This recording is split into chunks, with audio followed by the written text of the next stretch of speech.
Welcome to the Autism Dad podcast. I'm Rob Gorski. Got a great show for you guys today, so thank you for taking the time to tune in. I really appreciate it.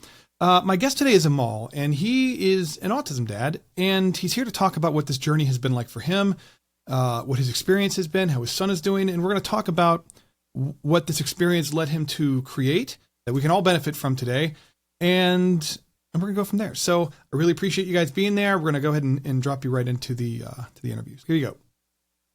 Thank you for taking the time to be here. I really appreciate it. Could you take a second and introduce yourself? Tell us a little bit about who you are and what you do, and then let's talk about your parenting journey as a dad. Yeah, for sure. So I'm a CEO and founder of Frontera, which is a artificial intelligence company focused on helping parents get access to quality care, which I believe is really the most central issue for parents dealing with kids with autism. And I developed that based on personal experience. My own background, look, I was a tech entrepreneur for many, many years in Silicon Valley, actually in a completely different sector, in the agricultural technology sector. So I used to work with farmers. I built some of the biggest companies in the world in this sector, and I made this change over to doing something else because of what I experienced with my son. And my son was diagnosed when he was 2. This was 12 or so years ago.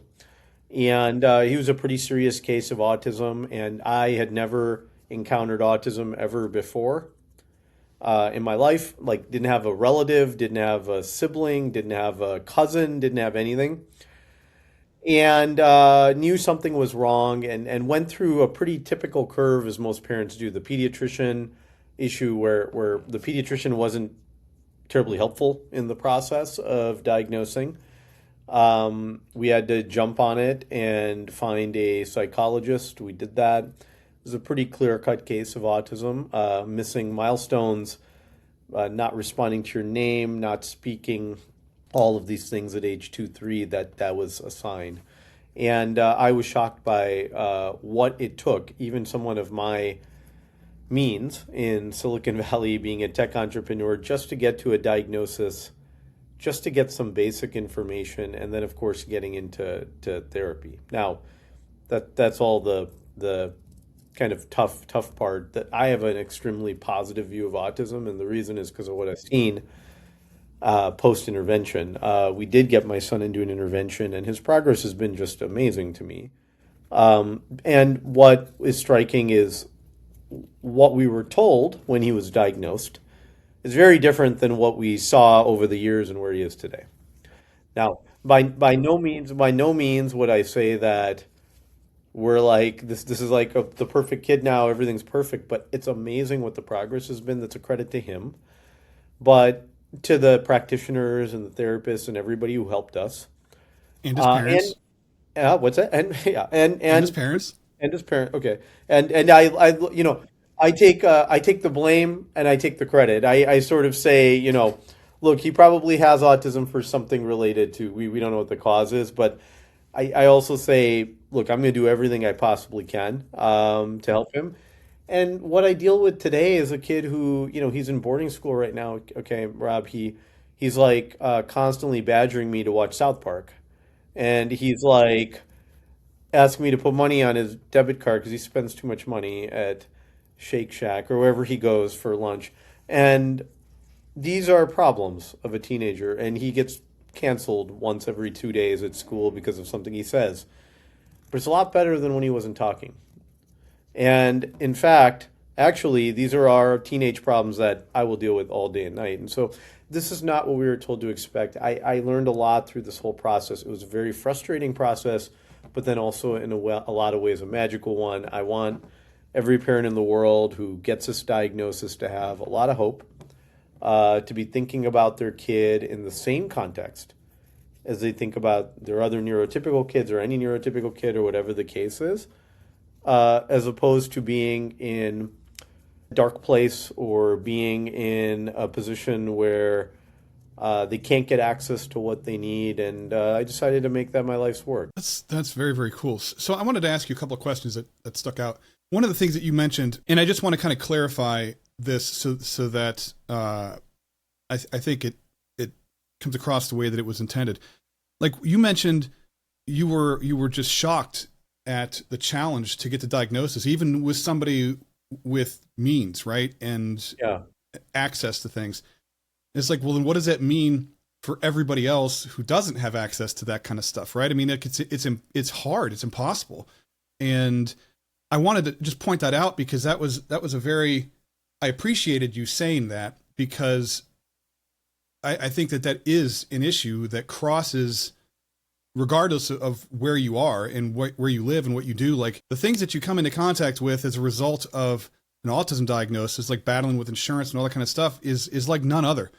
And whether you have all the money in the world or no money, you're up against a lot of the same obstacles in the system that's designed not to operate well for kids in our position.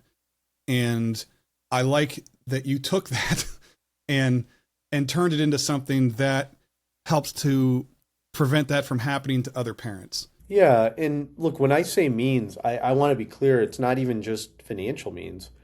It's the will. When my son was diagnosed, I was I was like, okay, I did the research. I knew early intervention mattered. I wanted to get into care. I wanted to get a diagnosis, and I wanted to get into care. I was willing to go get into care before a diagnosis if someone would take me, all of that stuff. Okay. So like when I say means, I mean like the whole thing, like everything's working in my favor. I'm probably in the most fortunate position on all fronts. I have good insurance. I'm in a big market. I'm not living in a rural community. I'm living in a city. Rural, so tough. I'm in America. I have financial means and I have the will to do it. And actually the motivation to do it. And here I am, like I can't find any, like I can't find a diagnosing clinic. I can't find a clinic. I can't get an appointment. When I get an appointment, it's like takes forever. I get the diagnosis, it takes 9 weeks to get the report back. It's like, what in blazes is going on here? And then meanwhile, I am reading every single piece of information I read is that early intervention is what matters. You know, I keep saying that to people, and it's so frustrating because our system is so broken. And I didn't mean to cut you off, but I just wanted to point this out because we live in a society where in order to get things covered by insurance, you have to have the label. In order to get the label, you have to have providers who are either like working to do that, right? Because there's a shortage of all of that. And a lot of times you need insurance coverage to cover, right? And all this time we hear this clock ticking in the background called early intervention. And we know how important early intervention is. It's one of the most, I think it's one of the first things that I learned as a dad, even 20 years ago, was early intervention is key, like getting them help as soon as possible. And then we make it impossible for them to get the diagnosis so that they can get the help. And it's such a frustrating, overwhelming, daunting, demoralizing, horrible thing. It is. And in fact, it's not even, there's a diagnosis, but then there's just basic information. Okay. Like there's a lot of confusion with this condition because as I mentioned, I don't think the optics of the diagnosis are what they should be today. Meaning, when a parent gets the diagnosis, what they should be doing is encouraging you. They should be saying, okay, like if you stick with therapy and you do an intervention and you show up for your appointments and you train yourself, your kid could get a great outcome, maybe an optimal outcome.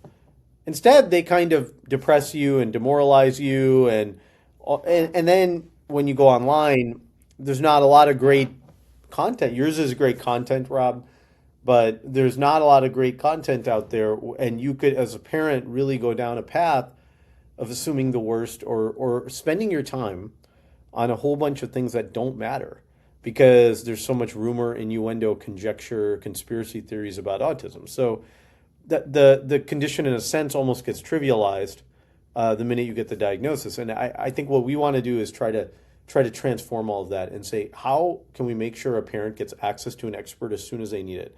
If they're in a moment of confusion, if they're in a moment of anxiety about getting to diagnosis, about getting into a clinic post-diagnosis, about wondering whether this is working. Like 6 months into my therapy, I didn't know if the ABA was really working. I didn't know if I was getting anywhere.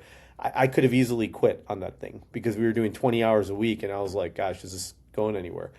And those are the moments where I think that transform the future for the child and the family, and those should be accessible.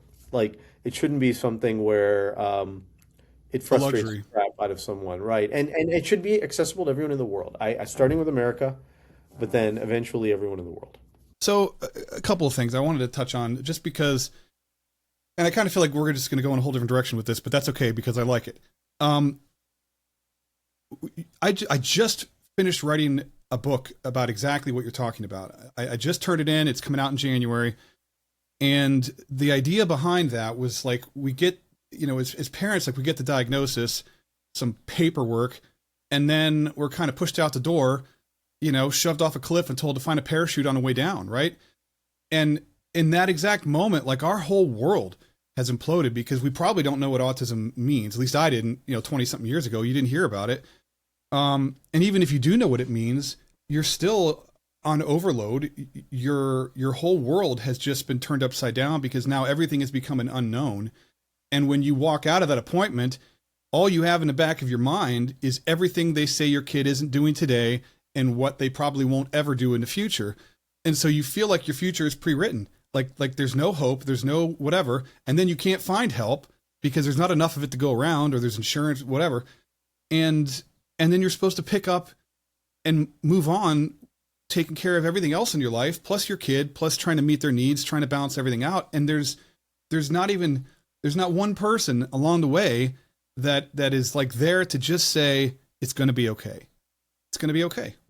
Yeah, and here's a whole bunch of positive scenarios that could emerge too, because there's so many negatives. Like here's Rob. Here's the framing that I like to give. I did some research on this, and I don't know that these numbers are exact, but I'll quote that anyway. About 20 to 22%, maybe even higher, of people will experience a substance abuse addiction of some kind in their lives.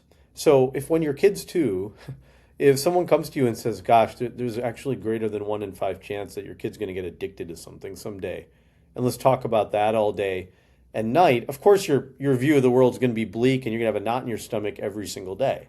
Okay, they're not addicted to anything when they're young, but it's going to happen. A 1 in 5 chance is going to happen, and no matter what you do. And And how I does that not influence your decisions? how does that not influence the way that you think about the world? Nobody does that to you, even though it's true, right? That it may happen.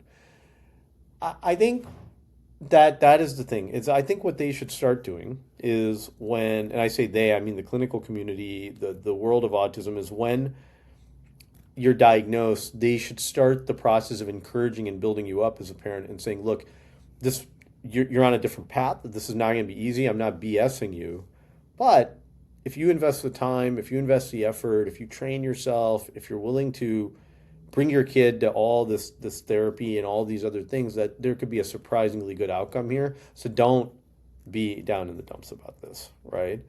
That would be a much better message than the message that you get, which is like you said, there's the parachute, good luck to you, right? And it's not even it's not even so much what is said. I think it's what isn't said a lot of times, because like one of the points of writing the book was like, parents hear the label, they freak out about the label, right? Because that's defining my kid for the rest of their lives.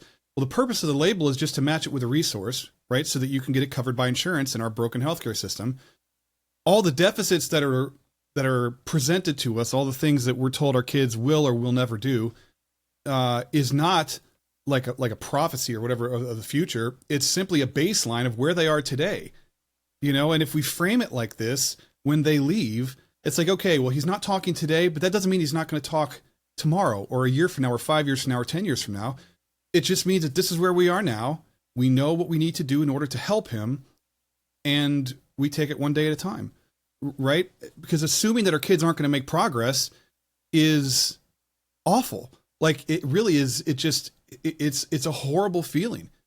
Horrible feeling. It's one of the silliest starting points for a care that we now know with interventions kid can change. Nobody's saying that you should sit there and tell the parent everything's going to be perfect, your kid's going to be this, and this. I'm not saying that. I'm saying I wouldn't say that no matter what the kid was. But I don't see any reason not to encourage a parent around going down the path of this intervention and getting to a great outcome, which I think a lot of parents have done. And that's why my view of autism, a lot of parents I feel like who get into this field, Rob, I've seen a lot, that they come from a position of skepticism, difficulty, painfulness, and all of those things are things that every parent in this industry experiences. But they don't bring then the optimism to the table. And I do think that is what we need. We need optimism, and we need help because the next generation of parents with the prevalence of this condition, they need that. And I think that that is what's going to be critical for, you know, kind of dealing from a societal standpoint with the implication of, all of these diagnoses. So then I guess let me ask you this. I want two questions first. One, how did you know to have your son checked out? Like, did you guys notice things yourselves? Was it like brought up to you? It's always interesting how parents find out because sometimes they're the ones that notice it. Other times it's other people, and I'm just curious. If I'm being very honest here, I would say that we were in a Montessori school, and there was a teacher there who really kind of brought it to our attention. Like, and I think like I noticed a few things. Like I would tell you, the thing that probably drove me nuts the most was he doesn't answer to his name. Why doesn't he answer to his name? And it's driving me nuts. Like I'm saying his name, he's not answering. It's like that's so weird. Is it like what is the problem here? And of course, this is a big time sign, right? But once he got into an environment with a bunch of other kids, and they're on the playground, and he's not following the directions, he's not listening to the teacher, he is clearly not talking or communicating, which was surprisingly for the pediatrician and others less of an issue, strangely, because they said, oh, well, they could hit these milestones later, don't worry, he kind of smiles, I wouldn't sweat it. But that was really the first kind of external input. And then from there, our own concerns continued to compound, right? But it was started with a preschool teacher. So just kind of fast forward to today, like how is he doing today? Yeah, well, this is the amazing part, right? And the reason I got to go at 4:15 is we're going to a Knicks game tonight. He's come so far that it's almost hard to remember how he was, is the way I'd put it. Now, I would say there's still a long way to go. He's 14. And the way I look at like where the goal is, the bar is so high that he still has a long way to go on that. But he's sort of committed. The thing I would say is I give him a lot of credit because he works his butt off, right? Like he's home for a week on break from school.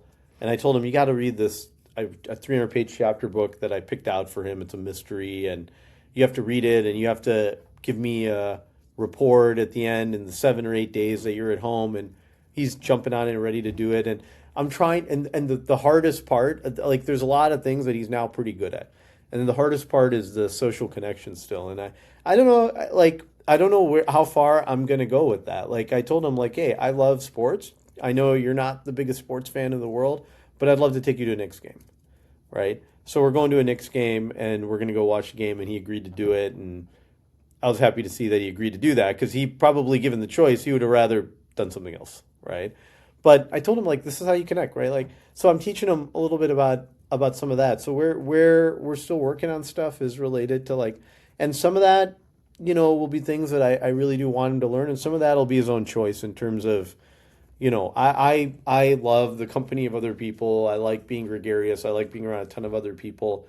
I have tons of friends, relatives, and others who are introverts, and they don't want that, and that's not something that's going to be them. So by no means would I force change, but I think it's more really around the construct of, being in society and being part of society. But the progress has been magnificent and completely different than what we were told to expect when he was diagnosed. So I'm extremely, extremely optimistic.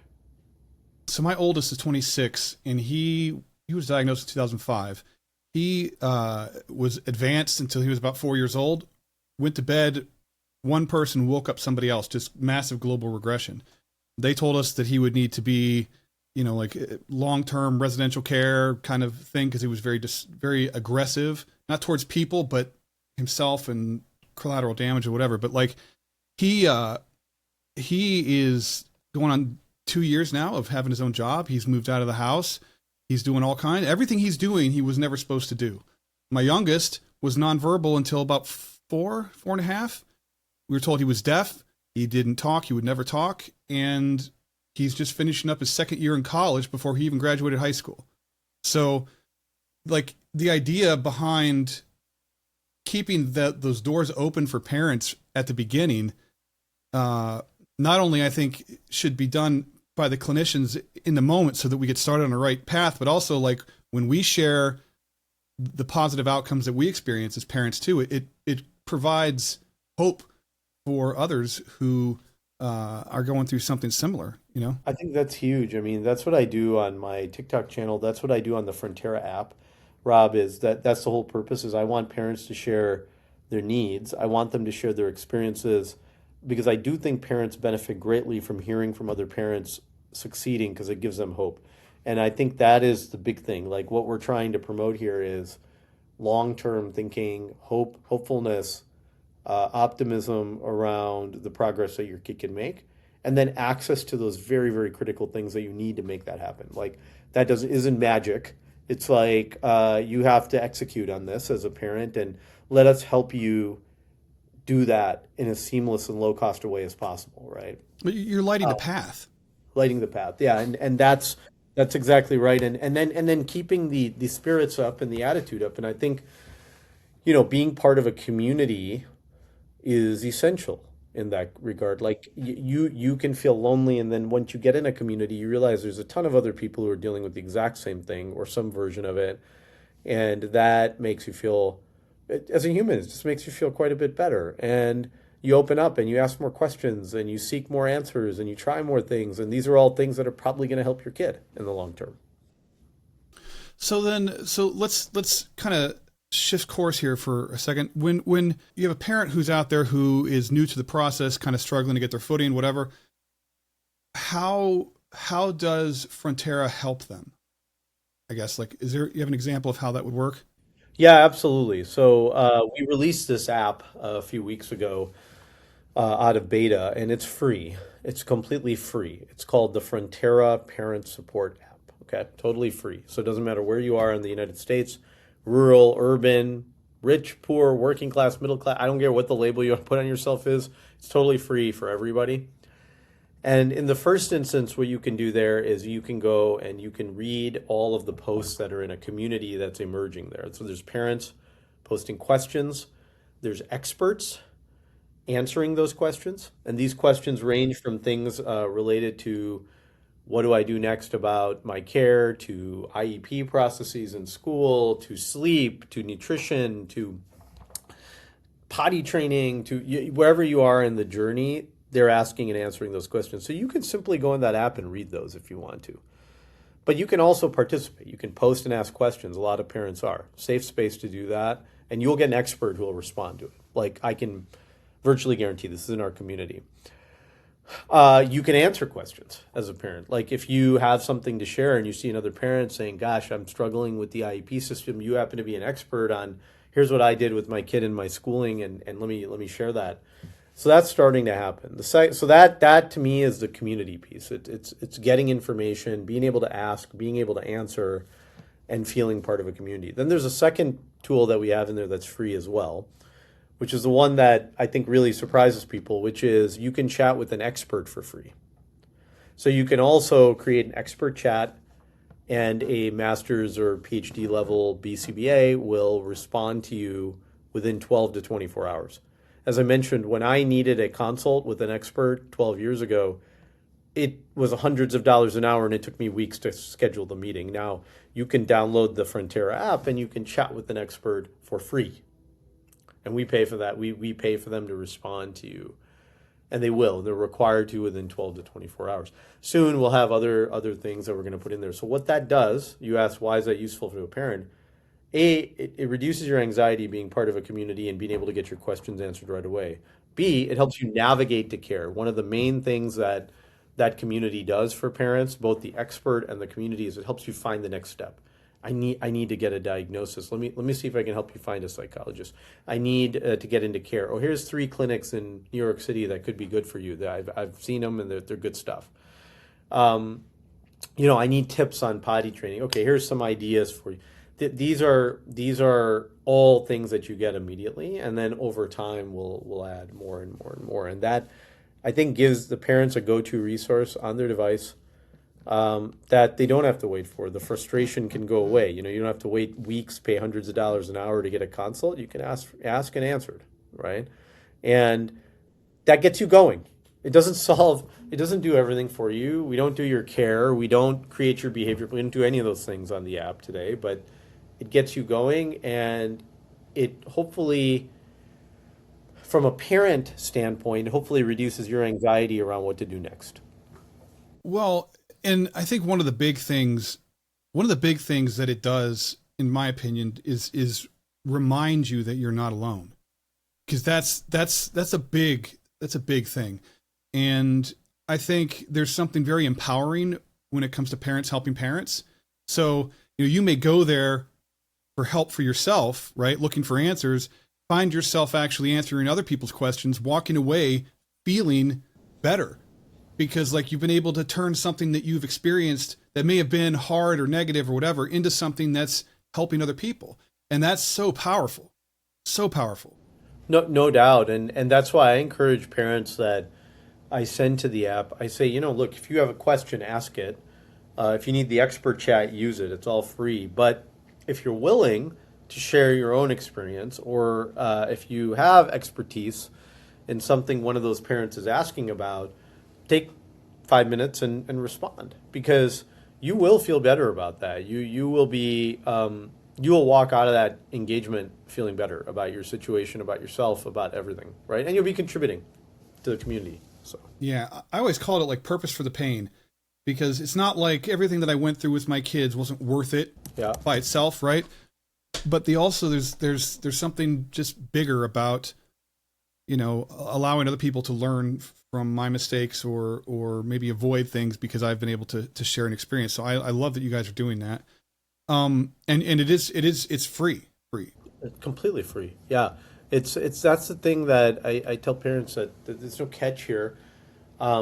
And we're putting in other tools as well, care navigation, other things. And the hope is to keep expanding on that. Now, eventually, you're going to have to decide where you go to get services, and either your insurance or you are going to pay for those things. That's going to happen, right? Like, there's no way around that. But the app experience itself and the things we do there, we want to keep it, like completely accessible. Like, we don't want someone to show up there and be like, geez, I really want this, but where's my credit card? And like, that's not, the experience that I want for the parents that come on there. So What would you tell parents who are like in that place right now, or maybe they feel like they're stuck or spinning their wheels, or they don't have a direction to go in? What would you tell them based on what you can offer with Fronttera and what you just learned, like yourself as a dad?